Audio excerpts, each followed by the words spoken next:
From now on, Zimbabwe is open for business. We have already decided to invest in 3 areas. One is to do with power, second one is cement, and third one is coal. And our team will be back into the country to make sure that they execute this plan and what we have already planned to do in terms of investment to create jobs and also to help Zimbabwe to develop their own economy. So we have the largest cement plant in Africa. Mr. Dangote, watch out what's going to happen in Zimbabwe. We will be a major cement producer. We are asking for a counter guarantee from Zimbabwe to just ensure that whoever comes in is covered of political and commercial risk. We have doubled our exports earnings in US dollars, yet our currency weak. Now this is the Free Talk.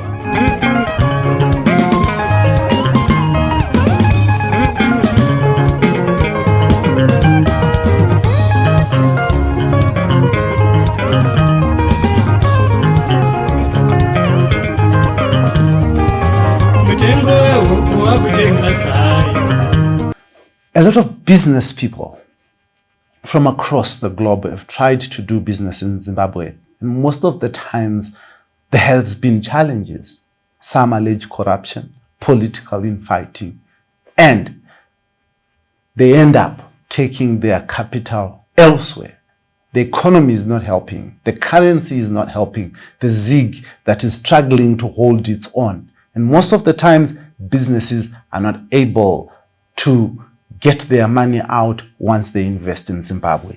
Now on this, the Free Talk in partnership with the Frederick Newman Foundation for Freedom, I talk to Josephine Mahachi, distinguished Zimbabwean-born journalist who works with Dashville in Germany. She's also a fixer. She's brought in, most people would remember the woman that brought in Aliko Dangote, one of Africa's most richest people. He's a billionaire from Nigeria. He came to meet the president, the former president, late Robert Gabriel Mugabe. She also brought in TB Joshua into Zimbabwe and other business people that she has attempted to bring so that they invest. Unfortunately, most of these did not end up investing. Now, I speak to her to find out why. I speak to her to find out the problems that Zimbabwe needs to fix before we can be a place where business people can call home. Now, this is the Free Talk in partnership with the Frederick Newman Foundation. Ich bin Dara B. Now, join me just after this break as we track the greats who left this country.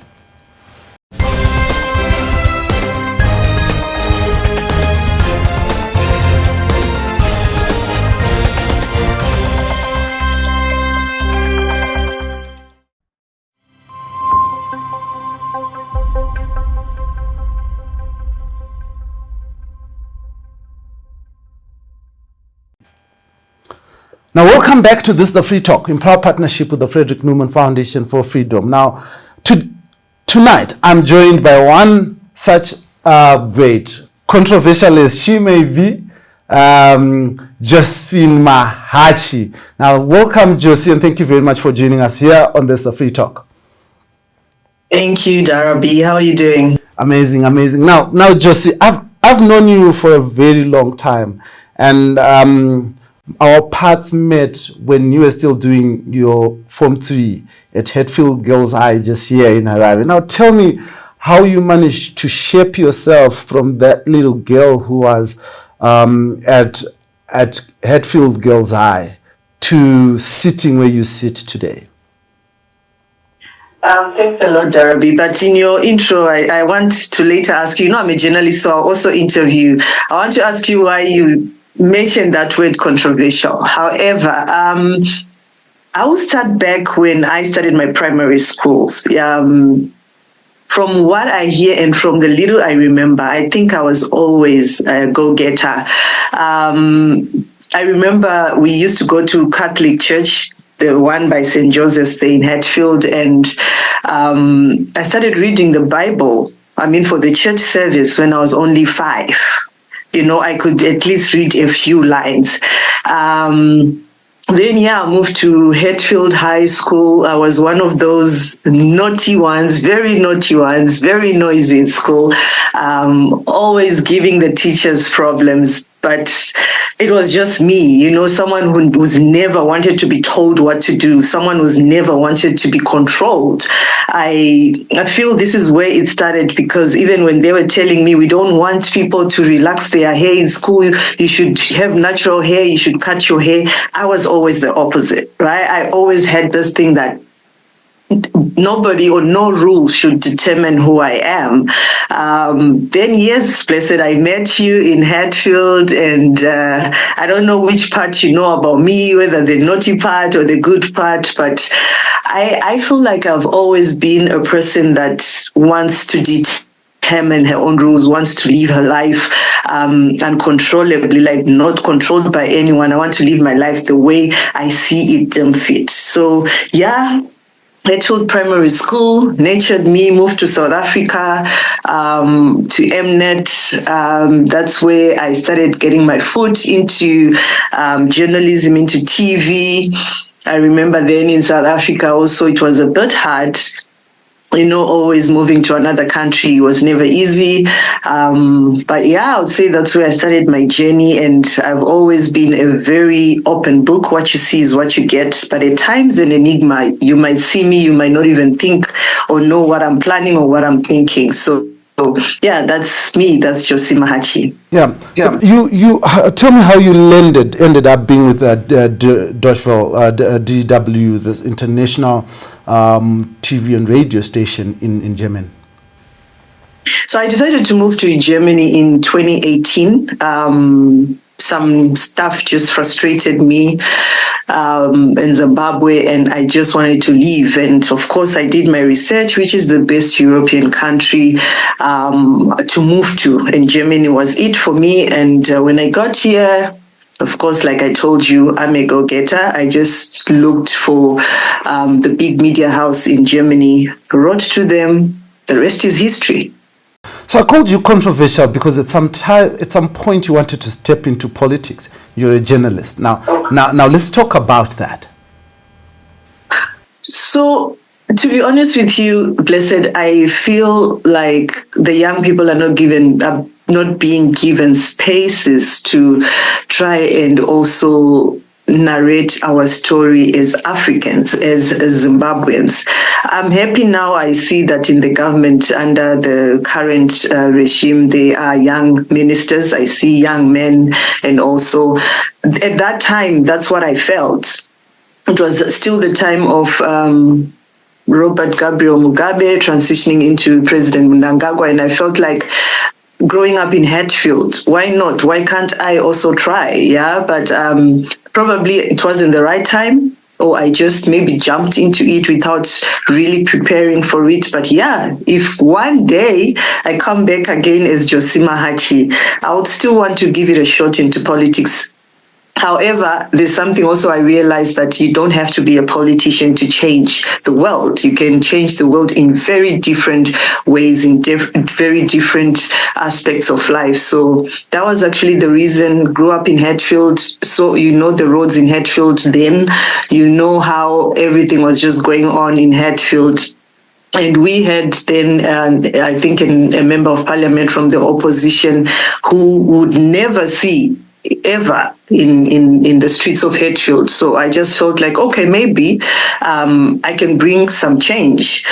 However, like I told you, maybe it was not the right time, or it was never written in my book of life that I could become a member of parliament at that time. Some looked at you as controversial because people believe that the young people don't have spaces in Zanu PF. You chose to be in Zanu PF at a time where it was unfashionable. Why would you do that? Because I thought the new president, the vice president was coming into presidency, then President Mnangagwa also believed that it was time for the young people, because I had been speaking to President Mnangagwa a lot. Remember when Aliko Dangote came, he was the one at the forefront as the vice president. Then he was given that mandate that he should handle this visit. So I used to speak to him a lot. Like, if you were to become a president, what would you want to see? You know, like, all of you I see, war veterans, we would joke about it, we would talk about it, right? And from my understanding with him, that's what I sort of picked up, that he was saying, no, it's time for the young people. And I mean, he believed, from what I gathered from just unofficial discussions, right? Not interview, unofficial discussions, that I figured out probably this is the route that he wanted to take for Zimbabwe. And were you disappointed when you found out? I mean, because at that particular time when you put your foot there, you actually got attacks from within Zanu PF and without Zanu PF. Were you disappointed? Yeah, I wasn't disappointed. I mean, politics is a dirty game, blessed. I was not disappointed at all. Not just politics. Even in newsrooms, you know that. As long as you're doing something good, attacks will come left, right, and center. And this is always something I tell myself, that I don't expect everybody to love me. I'm not money. I'm not euros. I'm not pounds. And I always tell myself that whenever you see someone or something getting attacked, there is something special right there. So I was not disappointed at all. I was expecting it because everybody wants to be recognized. Everybody wants to be someone. So I just took it as it is. You know, I'm always that person that from the ground I lift myself and look for other avenues. What else? What next? I always feel and I always believe that if it's meant to be, it will be. Yeah. Then you decided to pack your bags after that, because I remember. It was really not after I lost the primaries. Remember, I still stayed in Zimbabwe. Then after that, I still stayed in Zimbabwe until I think late 2018. That's when I left Zimbabwe. Yeah, December 2018. What made you really pack your bags? Because you were running a business in Zimbabwe. You had an African cuisine shop and you're doing quite well. What made you pack your bags? I just felt like it was time to leave and try other avenues. Like I said to you, that when you try something and it doesn't work, it's time for you to go out there and continue to look for ways to spread your wings. So I decided to change the environment, move out of Zimbabwe, and slowly try and build a brand that I've managed now almost 6 years later, because I was doing a lot of underground research. I was talking to a lot of business people. I was talking to, of course, the likes of my old friends, Tony Elumelu, Dangote. And now I felt like I'm ready, because also I wanted to also give myself time to work, to see how I can manage my work as a journalist. I'm a multimedia freelance journalist with Deutsche Welle. So I'm still with Deutsche Welle, but I also wanted to start this brand that I've just launched a few days ago. Yeah. So let's talk about you bringing in Dangote, because most people know you as the girl who brought the richest men in Africa to Zimbabwe. How was it like? It was amazing, blessed. I didn't know Dangote from anywhere. I didn't know him from anywhere before I met him. So I was, like I told you then, after MultiChoice, I moved to Nigeria because I had to be producing content for Nigeria. And one of the business people in Nigeria invited me for Aliko Dangote's commissioning of the plant in Zambia, the Dangote refinery in Zambia. And surprisingly, I was one of the people that were put on his private jet then, not the one that he was using for the commissioning, but he had another one that he was transporting his special guest to Zambia. And I happened to be on that jet. And when I saw him after the commissioning, I just, like I told you, I am very confident. I know how to network. I know how to get what I want. So I walked up to him confidently. I say, oh, wow, I'm from Zimbabwe and you're commissioning here in Zambia. Why not also try Zimbabwe? Because there's a lot of coal deposits in Zimbabwe, and I'm sure Zimbabwe would love this as well. And he didn't even say, oh, I'll think about it or whatever. I remember him telling me that, oh, somebody has invited me to Zimbabwe actually before, your finance minister. That's how he said it then. And he mentioned the name Chinamasa. And I remember that very well, that I've met Minister Chinamasa. He has invited me to Zimbabwe, but I don't know what happened. It just never happened. And I said, okay, so let's make it happen. The next thing, he gives me his business card, come to my Lagos office on this date. He gave me date and time. And that's it. Went to his Lagos office. We had coffee, we had tea. We sat there. I think we spoke for over an hour. He wanted to understand more about Zimbabwe, what's happening. Also wanted to understand more about me. From there, the rest is history. Which date can you give me that you want to visit Zimbabwe? I remember very well. The first was the 16th of August, then 2015. Then I think he called his PA, they checked the diaries, it wasn't possible. Then I was given the August, the 31st or 30th, I can't remember. From there was a budget for me to try and facilitate this deal between the two countries. Immediately I had to fly back to Zimbabwe. I didn't even know where to start. That's the truth, blessed, because like you said, it's not easy. There's always attacks, and I've always known such big thing would always have attacks. I didn't even know who to trust. I didn't even know where to start. But there is one guy actually that I reached out to. His name is Elias Mambo. I knew Elias when I was in Zimbabwe before I left Zimbabwe. He's also someone interested in journalism, was starting his newspapers. So he's the one that I actually reached out, that Elias, there is this thing that I want to do. Where and how do you even think I should start this? So he started guiding me, getting some appointments for me. Then the next is history. Aliko Dangote came to Zimbabwe, 31st of August, 2015. Yeah. But after bringing him, nothing eventually happened. What? I don't know. Yeah. Why? I don't know why. You're a facilitator. I'm not government. From Dangote, he tells me his own reasons. From the government side, I never got to know exactly what happened, but my job was done. Facilitated Aliko to come to Zimbabwe, introduced him to the Zimbabwean government. They signed some MOUs that day, I remember. Of course, he was introduced to the right offices that he should deal with, which was how to register his companies. I still even have his Zimbabwe company registration documents. He did all that. I think 3 times or 4 times, even his team kept coming to Zimbabwe. After that, I'm just a facilitator. I don't know what happened, blessed. But you're a Zimbabwean. Were you concerned? I mean, this is I was concerned. Foreign direct. I was concerned. Yeah.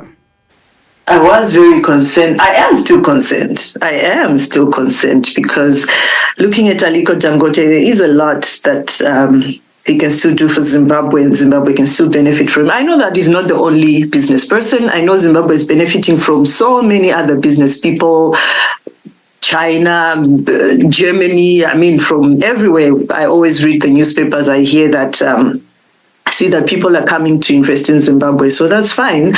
But I still feel like Aliko Dangote's foot in Zimbabwe is still something that would also benefit us as Zimbabweans. So there's been real talk around corruption that could have pushed him away. Have you heard that talk? Have you heard it being spoken through your circles? If someone just says to me, let's not talk about this, but your country is not yet ready, I wouldn't want to say something that he didn't say officially. Yeah, like I say that he's someone that I speak to unofficially and officially. But officially, I'll just say in his opinion, our country is not yet ready. It's not ready for big investment for him? I have no idea. Maybe I should arrange an interview for you to have him on Free Talk. Then you can ask him. Because unfortunately, I'm not the Dangote spokesperson, right? I know him at a level of just maybe a friend or a facilitator. So, yeah. Yeah. But Josie, you've then made your footprint. And you have had interviews with the president of Malawi, with top business people across Africa. How do you manage this? That's Josie Mahachi. Simple. I'm a go-getter. That's all I can say. I never want to allow one situation to drown me. I always want to find a way to make Josie Mahachi relevant in my own way and get the answers that I need at times. Sometimes it's just all because I just want this question answered, right? Because as a journalist, there are times on our social media platforms, we get people write to us, oh, please interview this person, ask them this thing. We need to know. And I feel like this is our duty, blessed. Like I told you, it is not just in politics that we can save our nations. We can save our nations in different ways. And if people want answers from their leaders and they seem not to get them, this is where we come in, right, as journalists, to try and ask these questions for people to get the answers that they need. So I'm a go-getter. I look for the right people to network with. Like they say, your network is your net worth, but not yet for me. But the people you rub shoulders with also determine the life that you want to see your life living. So yeah, that's just me. One of the big things that we do with the Frederick Newman Foundation for Freedom in Zimbabwe is they run a campaign to equip young women journalists so that they make it, because there's this belief that journalism is a tough terrain for women. Do you associate with that belief?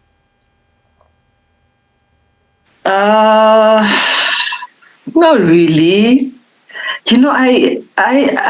I'm one of those people that feel this whole gender thing, blessed. Come on, if we continue to cry about women, men, for how long? Yeah, I understand it's hard out there for some women, but I think I'm one of those women that if you give me a hard time, I'll give you a harder time. But look, God created us, yes, as women and men, but I feel like he never said one should be on top of the other. It's us that started changing that narrative.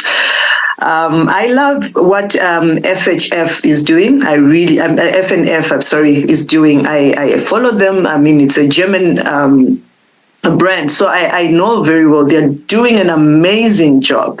But I also feel like that narrative of saying men, let's just say journalists, not young women journalists. Let's just say young journalists or journalists. It's tough out there. You know that, blessed. Even as you're asking this question, for people to get the answer, look at the attacks you get. I follow you closely. We are like brother and sister. We knew each other for a while. There are times I feel like, why is he getting attacked? He's doing his job, But you are a man. You still get attacked even by women, So it's just our job. But should we allow that to stop us from what we're supposed to be doing? Definitely no. So I actually want to implore each and every young woman, young man journalist out there. It's your job to not allow anyone to intimidate you. Get those answers, work, but there is no story that's worth dying for. That's all I always tell myself. Indeed, there's no story that's worth dying for. Now you've just recently launched this brand. Let's talk about this brand that you've launched. Yeah. So this brand, like I told you, I started working on it so many years ago. I've been traveling to a lot of African countries, blessed. Zimbabwe is one of those countries I love a lot, so passionate about. And I feel we are not at a level of our brands being known out there. You know, you go to Nigeria and you are in a conference, business summit or business conference or whatever, no Zimbabwean company being represented. Conferences, just tomorrow on Monday, I'm going to Hamburg. There is a conference there, it's a big conference. I went through, I think they have over 40 speakers or whatever. I went through all their program. No Zimbabwean. We are so comfortable in our own space as, I don't want, let me give an example, as Blessed Mhlanga is a company. We're so comfortable that Blessed Mhlanga is doing well in Zimbabwe. I'm fine. I have my staff. I'm making it there. But come on, you have to go out there and get into corporations with other international companies, with other international organizations, you know, for you to be also known out there. We are giving examples of, okay, I know that maybe because he's a rich man, but not even. Let's give an example of Hares Holdings by Tony Elumelu. Let's give examples of McDonald's, right? It's not a Zimbabwean brand, but where is it? It's out there. I remember before I left Zimbabwe, there was a restaurant that was really trending on Twitter, even giving free meals.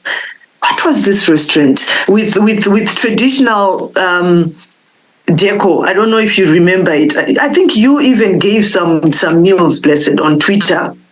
This brand was big enough to make it even. Do you know that there's no South African, Zimbabwean, Southern African restaurant in Germany at all? I remember reaching out to this guy that, look, I know you are comfortable in Zimbabwe.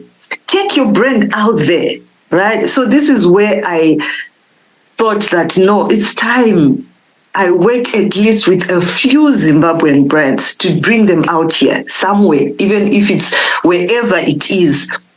But I want Zimbabwean brands also to be known somewhere in the world, not just for Zimbabwean brands to feel so comfortable in Zimbabwe. There is a lot out there, Blessed. There is a lot of opportunities out there. And if someone has already put money in a brand and can expand, then they should expand. That's one. Efficacy is another thing that I've also worked on, went for training, and I also want to try and help people on that. Facilitations. There are times when you meet people, do you know someone who is into this?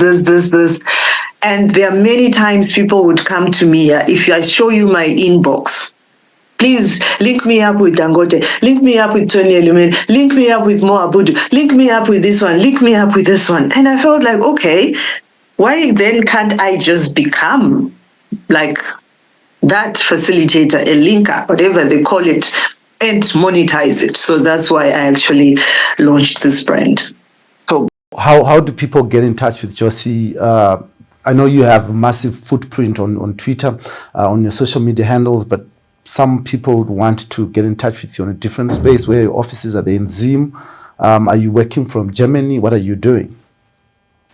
So like I said, we just soft launched this last week, a few days ago. We'll be having a launch in Africa very soon. We'll also be having like a physical launch also here in Germany. For now, we are yet to set offices. I have to be very careful and pray about it because I'm based in Germany. My family is here. So I'll need a team that I trust that can run the offices wherever we'll put them. But for now, you can reach me on my email, jm@josiemagency.com. Also, like Blessed said, on Twitter, I'm there. I read messages. Of course, some I reply, some I don't reply, but believe you me, I read almost all the messages. Mm-hmm. Now, you were talking about Zimbabwean companies missing, not having a footprint on the international scene. And some people would talk about our economic problems here at home as a major hindrance, especially issues around currency. How do you deal with those? And the solution is come and open an account, a business in Germany, and open your account in Germany and balance the two. It's easy. Believe me, I think people need to think out of the box, Blessed. I understand the economy may be bad, the currency is not stable, this is what is happening.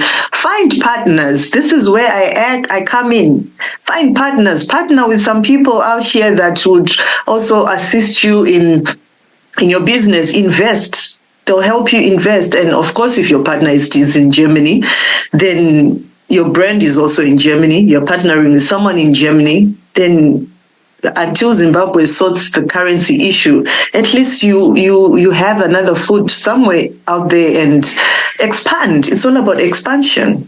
So for how long are you going to be waiting and saying that we can't do anything, this is what is happening? I just also hope that the government will do something about the currency, honestly, because it's not everybody also who's big enough to expand, yeah? Or to say their brand should come out here or wherever in the world. But yeah, sometimes you just have to try. Is coming from Zimbabwe not a disadvantage? For me? For business, for you, even for you, yes. But yeah. No, I don't think coming from Zimbabwe is a disadvantage. I mean, the world, the funny thing is the world knows more negative stuff about Zimbabwe than the positive, because our brands are not out there. We have amazing brands in Zimbabwe, blessed. And believe me, I've been seeing pictures of how people are building in Zimbabwe. Where are they getting the money? I hear that there's a lot of infrastructure happening in Zimbabwe, big houses, big hotels, big companies, and whatever. But if you just also look for partners out here and not sell Zimbabwe in a way that people need to understand that when it comes to the economy or political situation, be it whatever it is that people know about Zimbabwe, there is still something good about Zimbabwe. Zimbabweans are intelligent, blessed. Zimbabweans are go-getters. Zimbabweans are good at what they do. Zimbabweans are good business people. So sell yourself as a Zimbabwean and what you do, and some of the things that given a narrative for Zimbabwe, other countries are also experiencing it. That's the truth. It's not just Zimbabwe. Other countries are experiencing it. But do you want to just live on that narrative and say, okay, because this is what is happening, then we'll just sit there and see what happens next? No. Yeah. So you say that the world knows a lot of negative things about Zimbabwe. And is that not a problem for a businessman trying to get partners when you're coming from such a big negative background? Negative stuff is known about Zimbabwe until someone goes to Zimbabwe and sees a different side altogether about Zimbabwe. Zimbabweans themselves need to also be factual, right? I have not been in Zimbabwe for quite a while. I'm actually looking forward to coming to Zimbabwe very soon, in a few months. And I feel this break, being away from Zimbabwe, really helped me. I want to see how it has changed, right? But from people that there are some people that come from Zimbabwe and tell me, Josie, Zimbabwe has changed. If you see this, I'm looking forward to that. Then there are some that will always be, Zimbabwe. Do you understand so it is up to someone. There is no business person also who's going to partner with you without first coming to see for themselves. They will come to Zimbabwe and see for themselves, and then let them make a decision. And then they'll make the decision that we're not yet ready, like Aliko Dangote did. And he's such a big brand, and Aliko Dangote probably came at the wrong time. I feel like a lot was happening behind the scenes politically that I also didn't know. Remember, Aliko Dangote came 2015. The change that later happened after that, it's not something that is planned in a few months, Blessed, or in a few years. I feel like there was something. Later, I got to understand that there was a lot of political issues happening in the background that Aliko and I and many other people didn't even know was happening. So I feel like Aliko came at the wrong time. Because there were political issues happening in the background. After the coup, Josie, after 2017, you also attempted to bring in a very big person into Zimbabwe, and there were serious challenges there again. Let's talk about that, because you After Eze, yes, I remember. That's another billionaire. He's big into oil. You just reminded me. I need to check on him. It's been a while. Yes, I did, and he flew into Zambia instead. For some reasons, there were issues about who is he going to meet. That story. This guy flew into Zambia instead of Zimbabwe because as he was airborne, there were issues. Who is he going to meet? So some of these things are just things that you feel like Zimbabwe is not ready. If this guy had come to invest in Zimbabwe, it would have benefited Zimbabweans, not just one person who he'll meet first, right? So, yeah, I remember that. And also I remember TB Joshua wanted to also come to Zimbabwe, came to Zimbabwe. He did come to Zimbabwe. And like I'm telling you that I feel like all these people were coming at the wrong time, with the wrong time, that there was just a lot of squabbles, a lot of fights about power, who will see this person, who will see this person. And yeah. So I want us to just start from that point where I asked you, like just after the coup, you also tried to bring in a businessman and also TB Joshua. I think TB Joshua actually came and was at Rainbow Towers. I think let's talk about that part. Yeah, he came to Zimbabwe. Then the president Mnangagwa had said he was going to meet him. Then the morning that he arrived, he was at Rainbow Towers, and we're waiting for him to be taken to the president. The next thing we saw, Vice President Kembo Mohadi coming with, what was this man? Another minister, I can't remember his name. I think he's late. I can't remember the name. And they came and they told me, because of course I was the go-between, that unfortunately HE said you won't be seeing them. So they are there to represent the president, and they spoke, and yeah, that was it. So I don't know why things changed that minute, but at least, yeah, he sent some people to represent him. So they spoke. I have no idea what they spoke about. I was not in the meeting. Amazing. But do you have a sense that there's this effort by you as a Zimbabwean to bring in, investors to improve this country, and then those who are mandated, because if you're in government, you are mandated to improve the quality of life of Zimbabweans, but then they are fighting this. I mean, do you have that sense? That sense, because remember, I speak to a lot of business people. I go for a lot of conferences, international conferences, where I speak to a lot of business people, billionaires and all. And whenever I say, I'm from Zimbabwe, very patriotic Zimbabwean. I'm very patriotic. I'm from Zimbabwe. I get that sense even from some business people. Zimbabwe, we tried to do this, but... And I document these stories because one day I'm going to write a book about it. What happened when you went? What was the problem? And it is a problem about power struggle. Everybody wants to be at the forefront of a business deal, which sometimes affects the whole country, affects the whole nation. I just feel like people should just think of Zimbabweans first than their names and,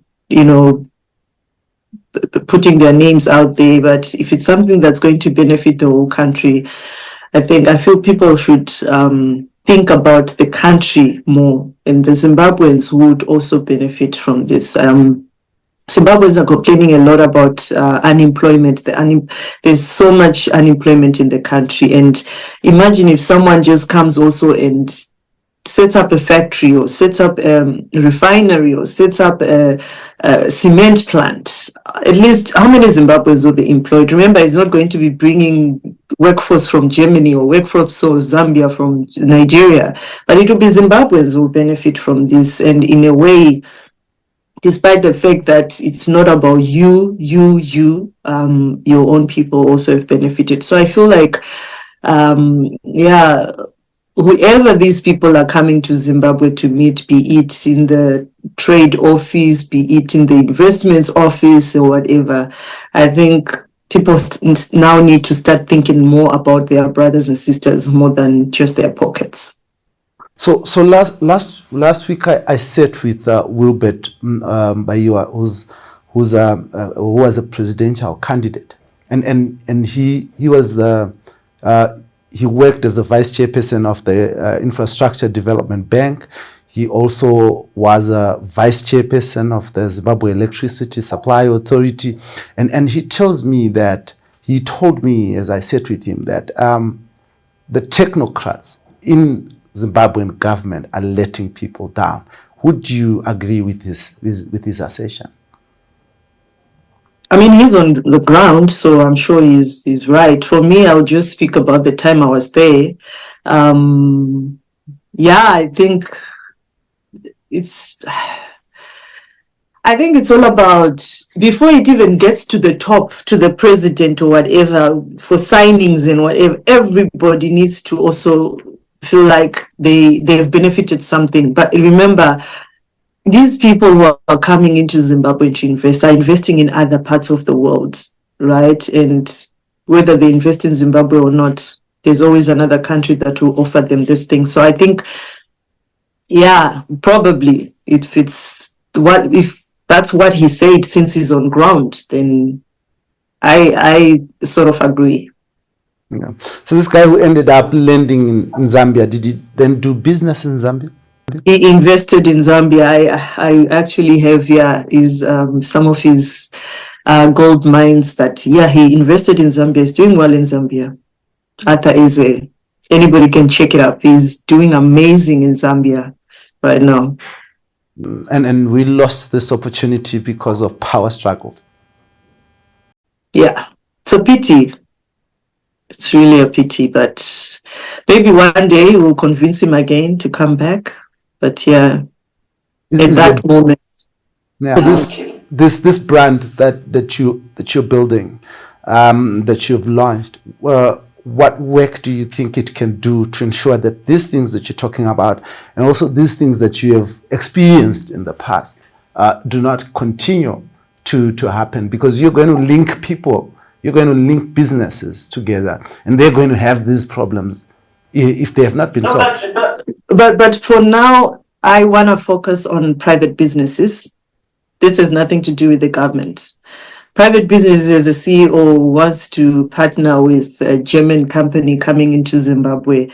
If something goes wrong, then look, the CEO, whoever owns this business, you also have to do your groundwork. And I'm sure if it's someone who's already in the business space in Zimbabwe, they already know the bureaucracy, they already know where the red tapes are. So that's now for this person to make sure that their partnership or their investment works. They also have to do something about it, because I feel like if a company just comes directly into Zimbabwe, straight to government, let's give an example of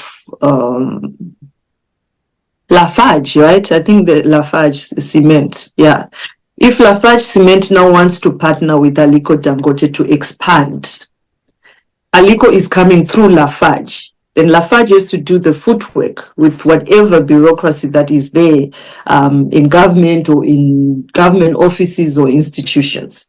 Maybe I feel like that's easier, because I see that happening here and it seemed to be working.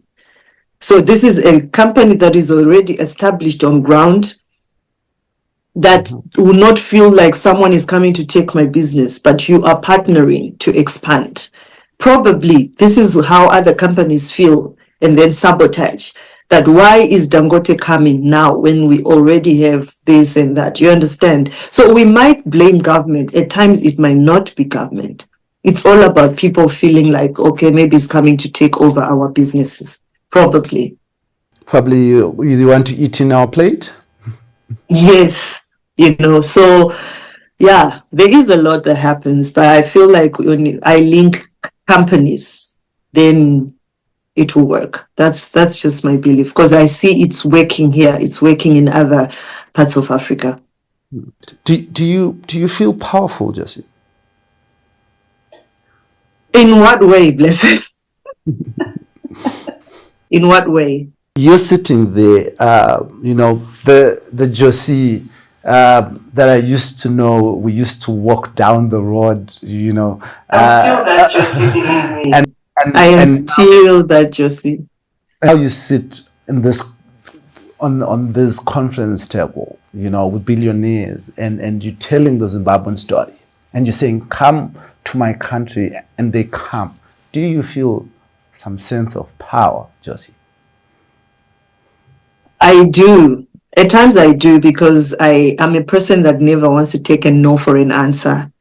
And I feel not me. It's not me. I don't feel powerful, but I feel something in me is powerful. Not me as Josie Mahachi, but there's something in me that God planted in me that is powerful, because I never want to take a no for an answer. Believe me, even if Aliko had said that day, that first meeting I met him, that I'm not coming to Zimbabwe, I would have pursued and forced him until he said yes. I remember after that going to Tony Elumelu and said, "Look, Aliko came, is your best friend. Let's go to Zimbabwe." And he listened, and he came. So, I just have this sense in me that feels no is not a part of me. So, what is your prayer for your country, Josie? My prayer for my country is that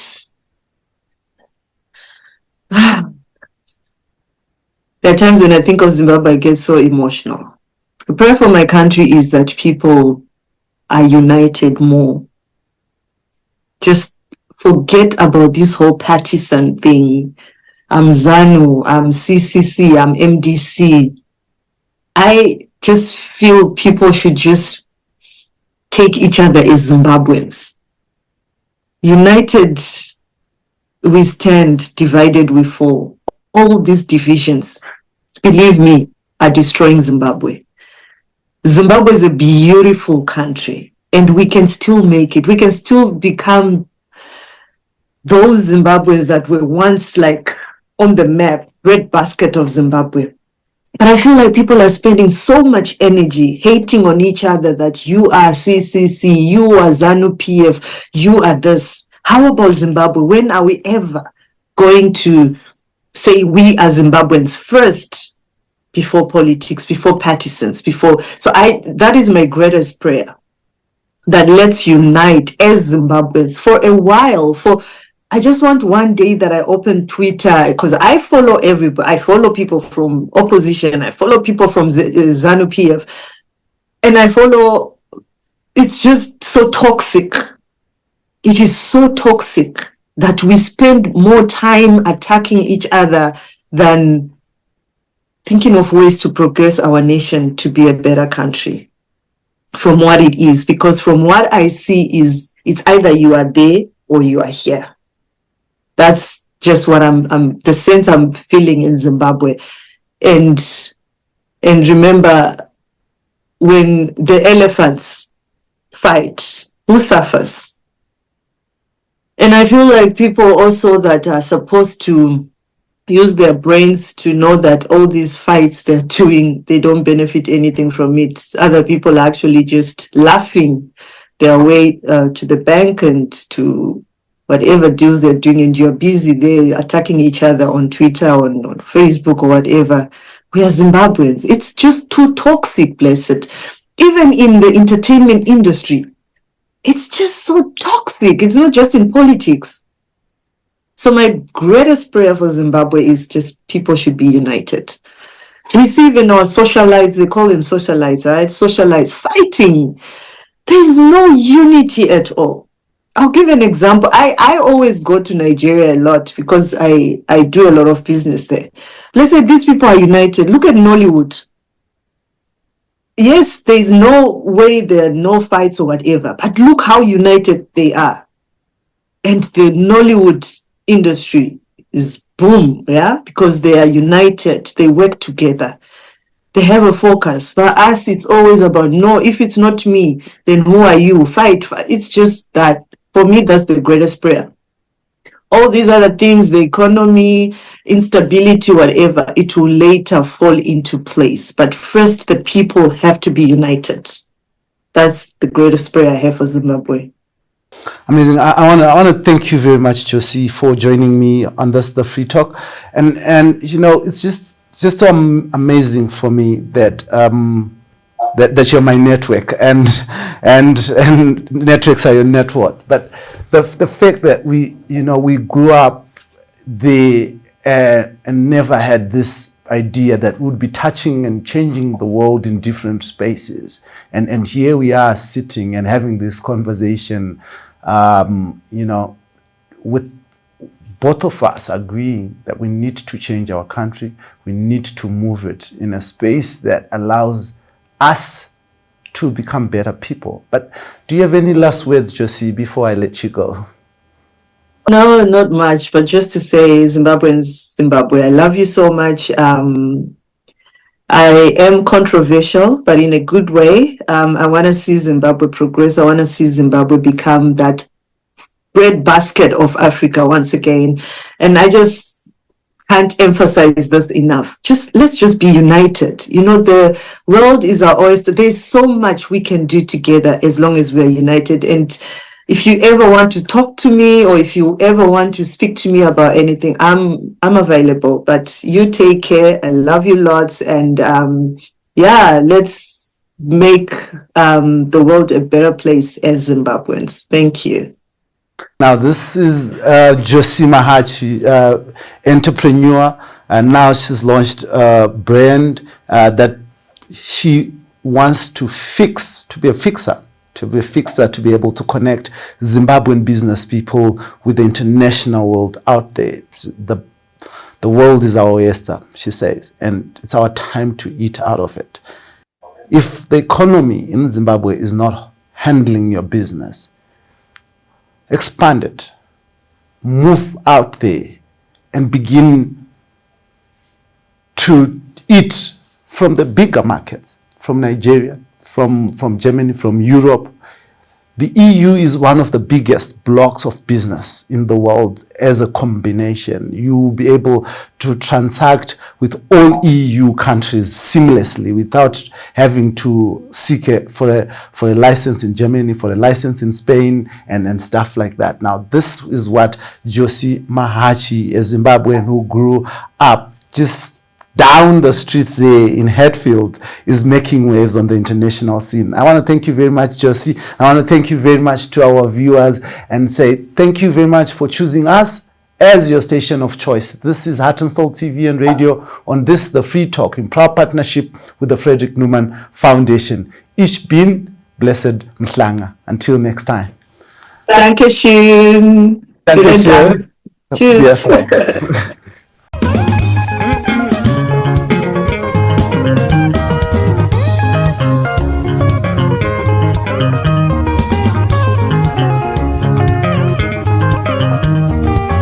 Mutengo wewe kuwa kutenga sai